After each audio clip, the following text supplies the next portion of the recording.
On va rester dans ce domaine, Thierno Alassane Sall, pour parler de la situation de la Société nationale de la Poste, puisque l'ARTP régule aussi les postes.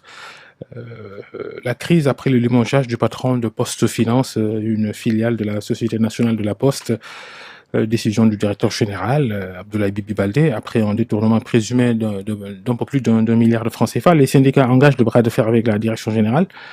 Et donc, maintenant, votre regard sur la crise à la Poste, Je crois que qui est dans une situation financière assez spectaculaire, une masse salariale de 18 milliards de francs CFA par an pour un chiffre d'affaires de 8 milliards.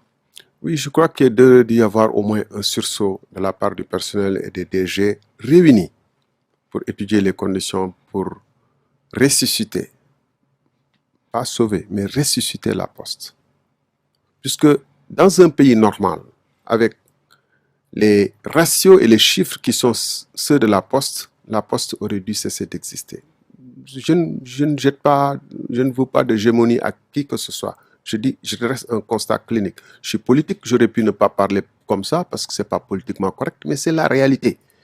Quand on a un ratio d'endettement, c'est-à-dire des fonds, des dettes sur fonds propres qui font 400%, toutes les normes, OADA, etc., font que cette entreprise doit cesser d'exister ou à tout le moins faire l'objet d'un redressement important. Le déficit est, mais je rappelle, impressionnant. Quand on a la masse salariale qui est supérieure au chiffre d'affaires, on ne survit que parce que derrière, l'État du Sénégal, à travers le ministère des Finances, fait la compensation, puisque à travers Poste Finance, à la BCAO, l'État du Sénégal compense tous les chèques émis par la Poste avec les chèques remis, etc. Bon, c'est comme ça que ça fonctionne. C'est pour ça que la Poste est encore en survie. Le directeur général, dans sa conférence de presse cette semaine, a également évoqué, il a quand même évoqué une restructuration. Le directeur général, je connais bien Bibi Baldé, je l'aime bien, mais il a dans une mesure moindre, perpétué la culture d'entreprise et de saccage de son prédécesseur. Son prédécesseur, en 5 ans de présence... Sireya, votre compatriote de Thiès, mon concitoyen de Thiès, votre compatriote du Sénégal, pour vous taquiner. Oui, c'est pas sa qualité de... Oui, j'ai beaucoup dénoncé quand on était au pouvoir. Je me rappelle une réunion où il était présent, sa gestion. Mais on mettait ça sur le compte de la rivalité politique. Parce que c'est pas possible que quelqu'un recrute 1000 agents.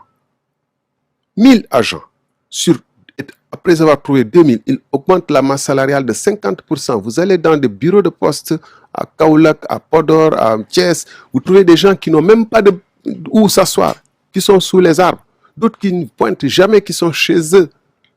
Et comment voulez-vous qu'un président de la République qui est au courant de ça, il est au courant de ça, il ne bouge pas? Où est la Cour des comptes du Sénégal? C'était aussi le rôle de la RTP. Moi, je me souviens, j'ai beaucoup discuté avec des amis des télécoms avant que Wave ne vienne.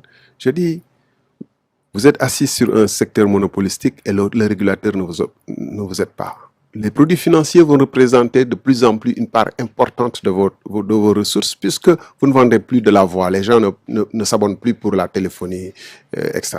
Et donc, vous devez faire de la prospective. Et l'État, en tant qu'actionnaire, avait intérêt à faire cette prospective, aussi bien pour la Sonatel que pour les postes. Mais encore faut-il que ce soit un État qui n'a pas une vision, un réflexe carnassier qui dit « je case mes militants » du Fouta, de Thiès, de Fatigue, dans toutes les boîtes nationales. Je place mes gens, je leur donne des véhicules de la Poste, de la RTP, de machin pour faire la politique le week-end. Et l'État peut se permettre de le faire, ça, l'exécutif. Mais où sont les corps de contrôle?